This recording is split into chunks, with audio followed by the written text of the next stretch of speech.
네, 오늘도 피우다에 함께 해주신 여러분 너무 감사드리고, 오늘은 또 특별히 제가 그 센터에서 피우다를 진행하게 됐습니다. 뒤에 배경이 바뀌어서 궁금해 하실 분들을 위해서 설명드렸습니다.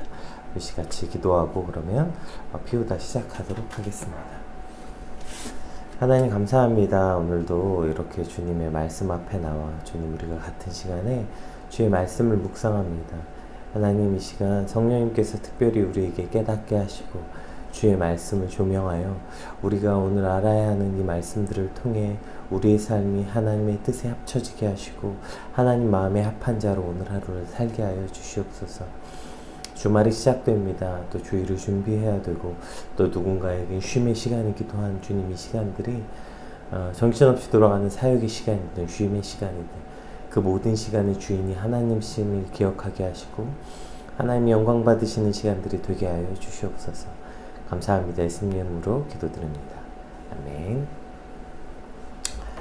네, 오늘 저희가 함께 살펴볼 말씀은 다니엘 이제 4장, 5장의 끝부분이죠.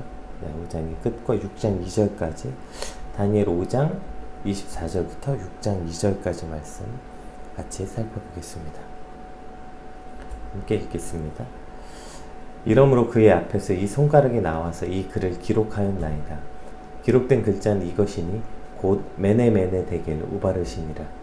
그 글을 해석하건대 메네는 하나님이 이미 왕의 나라의 시대를 세워서 그것을 끝나게 하셨다 하며, 데겔은 왕을 저울에 달아보니 부족함이 보였다 하며, 베레스는 왕의 나라가 나뉘어 메대와 바사 사람에게 준바되었다 함이니라 하니, 이에 벨사살이 명하여 그들이 다니엘에게 자주색 옷을 입히게 하며 금사슬을 그의 목에 걸어주고 그를 위하여 조서를 내려 나라의 셋째 통치자로 삼으니라.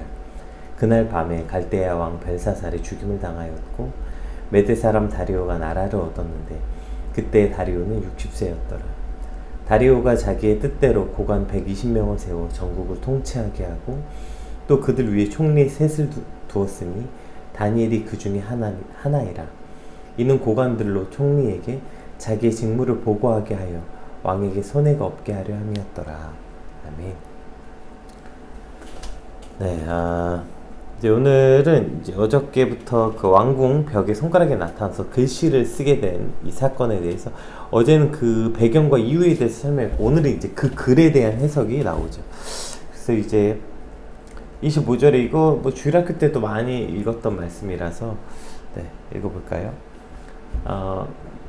기록된 글자가 메네메네 데겔 우바르신이라는 말이에요.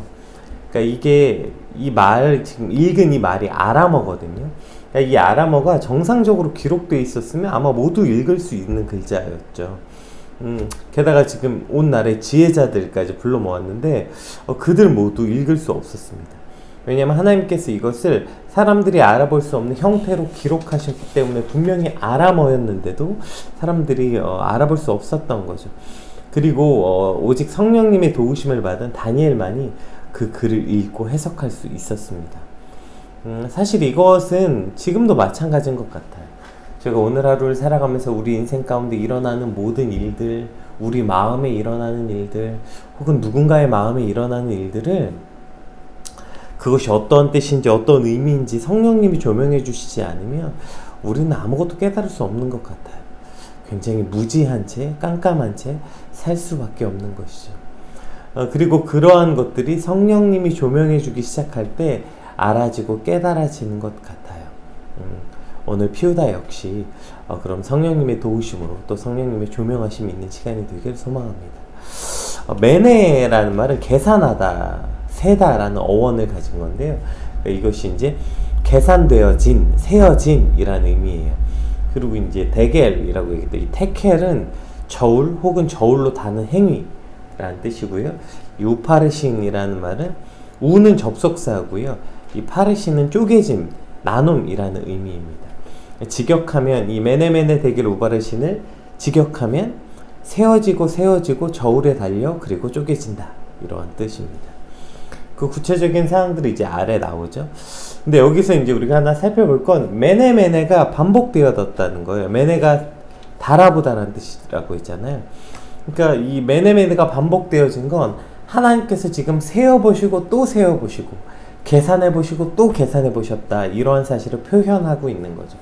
그러니까 벨사살이 지금 어떠한 문제 하나, 그러니까 왕궁 성전 기물로 술을 마신 그 문제 하나 때문에 지금 이런 게 아니라 계속해서 참으셨고 계속해서 기회를 주셨고, 그래서 세워보시고 또 세워보시고, 뭐 그래도 한 가지라도 건질 만한 건 있나, 그래도 뭐 한 가지라도 희망을 찾을 수 있나, 또 세워보시고 또 세워보고 계시는 하나님의 은혜와 사랑을 표현하는 것, 이것이 바로 메네메네라는 뜻입니다. 만일 하나님이 저울에 한쪽에는 하나님의 공의와 정의를 올려놓고 한쪽에는 우리의 삶, 우리의 마음, 우리의 영혼을 달아놓고 본다면 우리는 오늘 벨사살이 받은 판단과 다른 판단을 받을 수 있을까요? 오늘 나의 삶이 겉으로는 뭐 괜찮은 척 살 수 있겠죠. 그러나 우리 안에 있는 내면이, 내 영혼이 하나님의 정의와 공의 앞에 과연 선하고 아름다운, 그래서 저 저울이 기울지 않을 만큼 살 수 있을까요? 아마 우리도 26절과 같은 결과일 겁니다. 26절. 그 글을 해석하건대 메네는 하나님이 이미 왕의 나라의 시대를 세워서 그것을 끝나게 하셨다 하며, 이렇게 말하고 있는 거예요. 사실 우리도 그냥 공의와 정의의 하나님의 저울 앞에 선다면 우리도 저 벨사살 왕과 다른 결말을 맞기 어려울 거예요. 그러니까 뭐 예를 들어서 그래도 나는 성전 기물에 술을 마시진 않았잖아, 뭐 이렇게 말할 수도 있겠죠. 그럼 성전 기물에 술을 마셨다는 건 어떤 의미입니까? 성전 기물, 하나님께 제사를 드릴 때만 사용할 수 있었던 기물, 그러니까 오직 하나님만을 위해 사용돼야 하는 것을 자신의 욕심, 자신의 탐욕, 자신의 어떤 욕망을 위해서 사용한 것, 이것이 지금 성전 기물에 술을 마셨다는 것에 대한 의미, 벨사살이 저질렀던 폐악된 일이에요. 그러면 우리는 정말 오늘 성전 기물에 손대지 않고 살고 있습니까? 하나님을 위해 사용돼야 하는 것들, 그것을 하나님을 위해 사용하지 않고 우리는 손대지 않고 살 수 있냐고요. 그냥 사실 나 자체만 봐도 우리는 알 수 있죠. 하나님의 영광을 위해 창조되고 만들어져서 이 땅에 보내졌는데, 그래서 오직 하나님만을 찬양하는 데 사용돼야 하는 오늘 내 입술이 내 욕심을 위해 사용되고 악독한 말을 쏟아내고 하나님의 일을 이루는 데만 사용돼야 되는 우리의 손과 발은 피 흘리는 데 빠르고, 육체 전체는 성령의 법보단 육체의 더러운 법을 따르는 데 빠르고, 이러한 삶을 사는 우리가 과연 벨사살과 다르다라고 말할 수 있을까요? 정말 우리는 벨사살과 다른 결과를 가져올 수 있게 되는 걸까요? 계속해서 말씀 봅시다.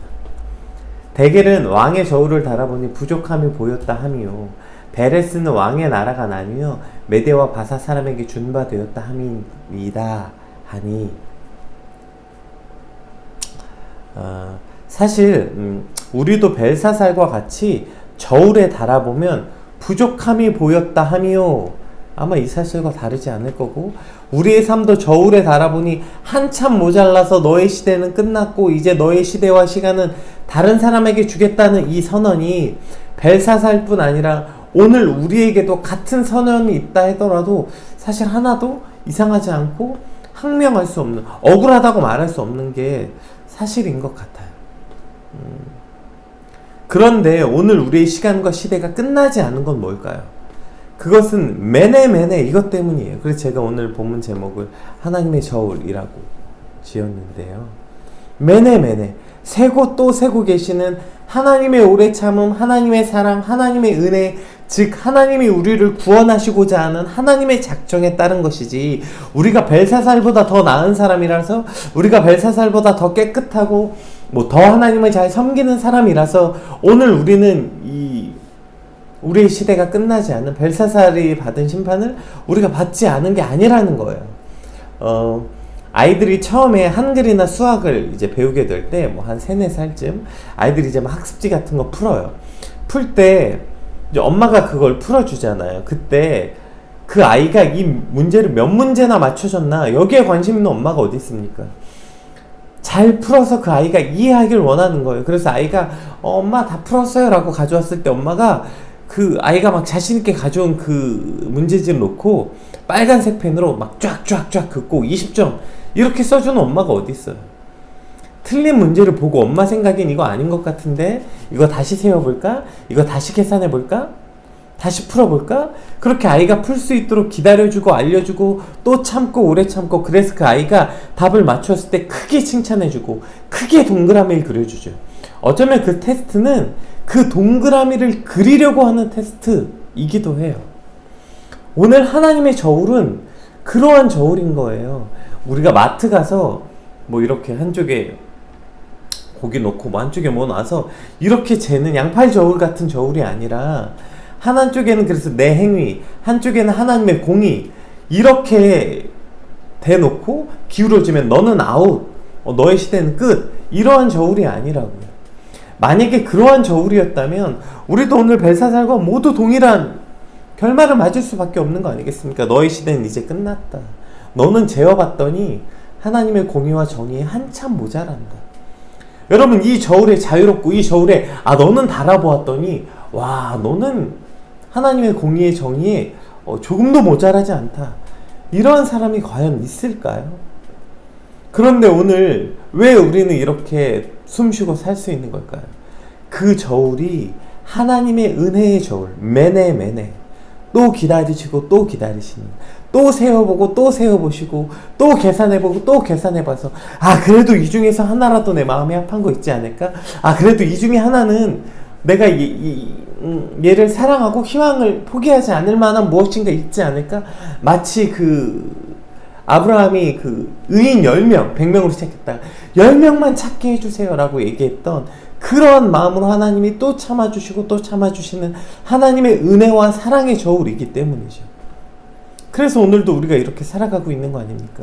그래서 오늘도 틀린 답을 가지고 그렇게 당당하게 다 풀었다고 하나님 앞에 가져갈 수 있는 당당함, 그게 무엇입니까? 그것이 바로 하나님의 저울이 그 은혜의 저울, 구원을 작정한 저울이기 때문입니다.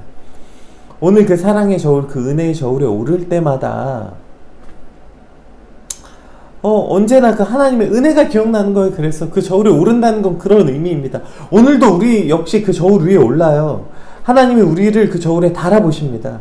그 저울에 오를 때마다 너무 무섭고 두렵고 떨리고 고통스러운 것이 아니라, 그 저울에 오를 때마다 여전히 저 추가 기울어지지 않는 걸 볼 때마다 하나님의 은혜가 기억나고 그 은혜 앞에 다시 엎드려지고 또 감사하고 감격하고 찬양하고, 하나님 오늘 나 같은 게 또 저 저울에 올랐는데 저 저울은 기울어지지 않네요. 내가 악하면 악할수록, 내가 모자라면 모자랄수록 하나님의 은혜의 무게가 더 크고 하나님의 사랑의 무게가 더 커서, 그래서 어떠한 좋은 찬양 가사처럼 주님뿐입니다. 날 살게 하는 건 그 사랑뿐입니다. 고백할 수밖에 없는 거 아닙니까? 그 저울에 오를 때마다 그 은혜에 감격할 수밖에 없어서, 그 저울에 오를 때마다 그 사랑에 감격할 수밖에 없어서 그렇게 고백하는 것입니다. 오늘 그 고백이 저와 여러분의 고백이 되시길 주님의 이름으로 축복합니다. 문제는 그러면 그러한 작정을 가지고 있는 하나님의 저울에 오를 때 하나님을 봐야죠. 하나님의 은혜에 감격해야죠. 그래서 그 은혜와 감사가 너무 커서 찬양이 터져 나올 수밖에 없어야 되는데, 뭐야, 저 저울 그런 저울이야? 이미 기울어진 저울이야? 오케이, 그럼 냅둬. 내가 오늘 더 개판으로 살아도 저 저울 안 기울어져? 이러한 착각, 잘못된 저울에 대한 이해를 갖고 있는 거예요. 그래서 오늘 본문이 이렇게 등장합니다. 30절. 그날 밤에 갈대아 왕 벨사살이 죽임을 당하였고, 여러분 이 해석을 하자마자 그날 밤에 심판이 찾아온 거예요. 하나님의 저울은 고장난 게 아니에요. 그리고 언제까지나 기울어져 있는 게 아니에요. 최소한 저울에 올라갔을 때 하나님의 오래 참으심과 그 사랑과 은혜, 그 감사 때문에 오늘 내 삶에 하나님의 공의가 어제보다 한 숟갈 더 일어나게 되는 거예요. 그 저울에 오를 때마다 그 사랑과 오래 참으심을 기억하고 감격하기 때문에 그 저울이 기울어지지 않고 있는 거예요. 그런데 그 저울에 올라갔어. 이거 내가 더 개판으로 살아봤는데 이 저울 안 기울더라. 그래서 오늘은 더 개판으로 살아야지. 그렇게 여기고 오늘 산다면 그 심판 멀었어. 오늘 일어나지 않을 거야. 이렇게 하고 산다면 우리가 이전에 살펴보았던 데살로니가 전후서에 나왔던 그날이 도적같이 임한다고 하셨던 하나님의 그 심판이, 그리고 또 오늘 밤에 갈대아 왕 벨사살에게 찾아왔던 그 심판이 오늘 우리에게도 올 수 있다는 사실을 우리는 기억해야 되는 것입니다. 하나님이 기다리실 때, 하나님의 오래 참으심, 그래서 매네 달아보고 또 달아보시고 또 계산하고 또 계산하시고, 그래서 틀린 답을 고쳐올 때까지 기다리시고 또 기다리시는 하나님의 은혜가 있을 때, 그때 오늘 우리 삶의 틀린 답을 고쳐낼 의지와 힘과 용기를 구하는 저와 여러분의 하루가 되시길 주님의 이름으로 축복합니다. 그리고 이제 벨사살의 시대, 바벨론의 시대는 끝이 납니다. 그리고 31절부터 이제 메대 사람 다리오의 시대가 시작되는데요. 메대 사람 다리오가 나라를 얻었는데 그때 다리오는 60세였더라. 그리고 이제 6장으로 넘어갑니다. 다리오가 자기의 뜻대로 고관 120명을 세워 전국을 통치하게 하고 또 그들 위에 총리 셋을 두었으니 다니엘이 그 중에 하나니라. 이는 고관들로 총리에게 자기의 직무를 보고하게 하여 왕에게 손해가 없게 하려 함이었더라. 그러니까 이제 바벨론의 시대는 끝이 났고 메대 왕국의 시대가 시작되었는데요. 이제 그 메대 왕국에서 일어난 사건들이 등장합니다. 다리오는 그 이제 메대와 파사가 다스릴 때 메대 나라를 120개 관할의 구역으로 나눠서 지방자치제 같이 각각의 통치자를 세웠고, 그 위에 3명의 총리를 세웠고, 그래서 그 3명이 그 120명 보세요. 120명의 통치자를 세웠고, 그리고 그 120명의 통치자를 통치하는 총리, 그리고 그 3명 위에는 바로 다리오 왕. 그러니까 가장 최고 위층에 바로 다니엘이 세워졌다는 걸 오늘 성경은 보여주고 있는 거예요. 다니엘이 그 중에 하나니라. 굉장하지 않아? 놀랍지 않아? 이런 것입니다. 지금 이 나라에 3명밖에 없는 총리, 그 위엔 바로 왕이에요. 그러니까 1인 지상 만인 지하인 거죠. 그러한 그 최고위층에 다니엘이 올랐다는 걸 보여주고 있는데, 다니엘이 무슨 메대국의 개국공신도 아니잖아요. 그리고 다리오 왕과 무슨 절친도 아니고 형제도 아니잖아요. 그런데 바벨론에 무슨 대단한 혈통을 지녔던 것도 아니고, 다니엘이 어떤 사람이에요? 지금 메대가 무너뜨렸던 바벨론 사람도 아니고 그 바벨론에게도 무너진 조그만 나라의 포로였던 다니엘이었죠. 그리고 이제 나이가 80이 넘은 그 다니엘을 메대의 가장 최고위직으로 오르겠다는 것, 굉장히 파격적인 일입니다. 물론 이것 때문에 이제 당연히 수많은 질투가 이제 내일 주일 본문에 나와요. 그래서 이제 그 다니엘을, 이방의 그 포로였던 다니엘을 질투하는 많은 그 이 통치자들, 120명의 통치자들이 이제 다니엘을 모함하고, 다니엘을 이제 그 우리가 유명한 그 사자골 사건으로 빠뜨리게 되는 그 배경이 이제 내일 본문에 나오는데, 내일은 저희가 큐티를 할 수 없으니까 각자 읽어보시면 좋을 것 같고요. 어쨌든 다니엘이 어쨌든 그런 사람들에게 시기를 살 만큼의 최고위직으로 올랐다고요. 이런 이유가 뭡니까? 다니엘이 최고직에 오른 이유가 뭐예요? 어떤 사람은 이렇게 해석합니다. 다리오가 이제 딱 점령하고 들어왔더니 다니엘이 이미 벨사살 왕이 그 왕에서 쫓겨날 것을 미리 예언했다는 거예요. 그걸 들은 거죠. 그래서 자기들이 이제 이곳을 점령할 거 미리 예언했다는 걸 들어서, 아, 저 사람은 범상치 않구나. 그래서 만나보았더니 만나면 만날수록 다니엘의 그 어떤 지혜와 그 어떤 그 통찰력에 감복하여서, 그래서 다니엘에게 푹 빠져서 다니엘에게 그러한 걸 주었다라고 해석하기도 합니다. 그리고 그게 가장 합리적 해석일 수도 있겠어요. 근데 저는 오늘 본문을 통해서 왜 이러한 일이 일어났는지를 좀 살펴보길 원해요. 저는 그래서 아까 29절을 건너뛰었는데 29절이 바로 이 1, 2절과 연결된다고 생각해요. 29절 한번 읽어볼게요. 이에 벨사살이 명하여 그들이 다니엘에게 자주색 옷을 입히게 하며 금사슬을 그의 목에 걸어주고 그를 위하여 조서를 내려 나라의 셋째 통치자로 삼으니라. 보세요. 이거 벨사살이 이미 약속한 거였잖아요. 근데 다니엘은 필요 없다고 했고요. 그래서 어쨌든 다니엘이 필요 없다고 했는데 줬어요. 이걸 줬다고요. 자주색 옷을 입혔고요. 금사슬을 목에 걸어줬고요. 조서를 딱 써서 반포했다고요. 다니엘은 이 나라의 셋째 통치자다 이렇게. 근데 그러면 뭐하냐고요. 그게 무슨 소용이 있어요. 그날 밤에 벨사살이 죽었다니까요. 그 내가 가진 부귀영화를 나눠주겠다고 한 벨사살이 죽었어요.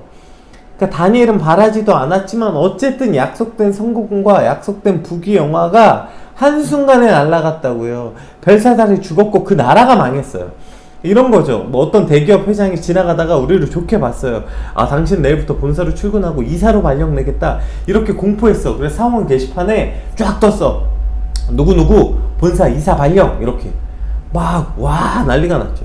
그러면 뭐예요? 그날 밤에 그 회장이 죽었고 그 회사는 망한 거예요. 지금 다니엘이 딱 그런 거죠. 일장춘몽 그냥 끝난 거예요. 그러면 무슨 생각을 할까요? 와, 나는 왜 이런 되는 일이 없을까?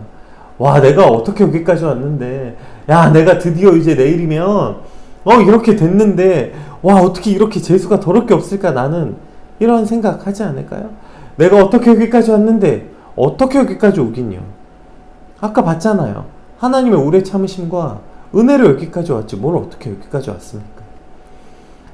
다리오 왕이 이러한 파격적인 인사를 단행한 것이 다니엘이 하나님을 잠 섬기고 견디던 이런 복을 주셨다. 지금 이러한 관점, 이러한 키워드로 이걸 살펴보면 안 돼요. 어제 다니엘이 벨사살에게 했던 말이 뭐였습니까? 어제 이런 말을 벨사살에게 했죠. 지극히 높으신 하나님이 사람 나라를 다스리시며 자기의 뜻대로 누구든지 그 자리에 세우시는 줄 알기에 이르렀나이다. 보세요. 지극히 높으시는 하나님이 이 나라를 다스리시고 자기의 뜻대로 누구든지 그 자리에 세우신다는 거예요. 누구든지. 그러니까 하나님이 다스리시고 그게 벨사살이든 다리오든 누구든지 그 자리에 세우시는 이가 하나님이시라는 거예요. 벨사살이 아니고 다리오가 아니라는 거예요. 세우시는 이도 하나님이시고 낮추신 이도 하나님이시다. 주신 이도 여호와시고 거두신 이도 여호와시다. 100번, 1000번, 10,000번 얘기해도 부족하지 않은 그 진리가 오늘도 또 선포된 거예요. 오늘 본문을 통해서 우리가 봐야 되는 건 뭡니까? 벨사살 게 아니었다는 거예요. 그게 다니엘에게 준 게 무슨 벨사살이 자기가 가지고 있었던 부귀와 영화 그거 하루아침에 하나님 빼앗아 가신 거예요. 그럼 사라진 것 같죠? 없어진 것 같죠? 아니요. 안 없어졌어요. 왜요? 그거 하나님 거니까. 하나님이 주시겠다고 마음먹는 순간 다리오 왕을 통해서 오늘 다니엘이 그 위치에 다시 오른 거예요. 1인 지상 만인 지하 세 번째 통치자 그 자리에 다시 올랐다고요. 다니엘이. 왜? 주신 이도 여호와시오 가져가신 이고 빼앗으시니 거두신 이도 여호와시다. 이걸 오늘 다시 한번 본문을 말하고 있는 겁니다. 오늘 본문은 우리에게 다시 한번 만물의 주인이 되신 하나님, 주권자 되신 하나님을 보여주고 계시는 것입니다. 벨사살이 자기 자신의 것이라고 착각하고 그래서 다니엘에게 약속하셨지만 그냥 그날 밤에 하나님이 다 찾아가신 거예요. 그러니까 다니엘이 받을 게 없었죠? 근데 무슨 상관이에요? 그건 벨사살이 주는 게 아니라 하나님이 주신 건데 그러면 하나님이 주실 거면 벨사살이 아니라 다리오가 와도 주는 겁니다. 그런데 하나님이 거두신 거면 벨사살이 아니고 다리오가 아니고 누가 와도 없는 거예요. 왜냐하면 주권자가 하나님이시라고요. 그러니 벨사살이 죽을까봐 벨사살에서 다리오로 바뀔까봐 그래서 내가 한 모든 수고가 다 날아갈까봐 전전긍긍하지 않아도 된다고요. 그 모든 주권자가 하나님이시니까요. 하나님의 은혜와 그 사랑이 그 강하신 손이 우리를 붙잡고 있는 거지 다른 누구의 권세자의 말의 약속이 우리를 붙잡고 있는 게 아니라고 오늘 본문은 다시 한번 만물의 주인 되신 하나님, 주권자 되신 하나님을 보여주고 계시는 것입니다. 좀 괜찮아지나 싶으면 다시 그 자리고 다시 그 자리 해답이 있나 싶으면 한 방에 다시 뒤집히는 지금 그러한 시대를 우리는 코로나 시대라고 부르고 있습니다. 심지어 2.5단계, 2단계 오른 지 얼마 되지도 않았는데 2.5단계를 코앞에 두고 있다고 많은 사람들이 말하고 있고 2.5단계면 여러분 그냥 전체 금지입니다. 이 사회가 전부 멈춰지는 거예요. 또 이제 2단계라서 교회들이 이제 다시 문을 닫아야 되는 상황인가 이러한 직면에 있는 상황 이때에 우리는 뭘 할 수 있을까요? 국민청원이요? 이제는 뭐가 맞는지도 잘 모르겠어요. 예배를 드려야 되는 건지 예배를 드리지 말아야 하는 건지 도대체 누구 눈치를 봐야 되는 건지, 정부 눈치를 봐야 되는 건지, 교인 눈치를 봐야 되는 건지, 세상의 시선의 눈치를 봐야 되는 건지. 이런 혼란스러운 삶을 살아갈 때, 그리고 그러한 주말을 맞이하는 오늘 우리에게 하나님이 이렇게 말씀하시는 것 같아요. 누가 주권자인지 깨달아라. 누가 주인인지 깨닫게 될 때 우리의 혼란은 조금 정리될 수 있게 될 것입니다. 이 모든 상황의 주권자 되신 하나님께서 오늘 피우다에 함께 하시는 저와 여러분의 모든 가정과 교회를 지켜주시길 간절히 소망합니다. 또 우리 개인의 삶 역시 매일매일 지금 거의 2주째 같은 말씀이 선포되고 있어요. 왜 같은 말씀이 선포될까요? 우리의 삶이 조금이라도 정말 하나님의 주권을 인정하고 살고 있나?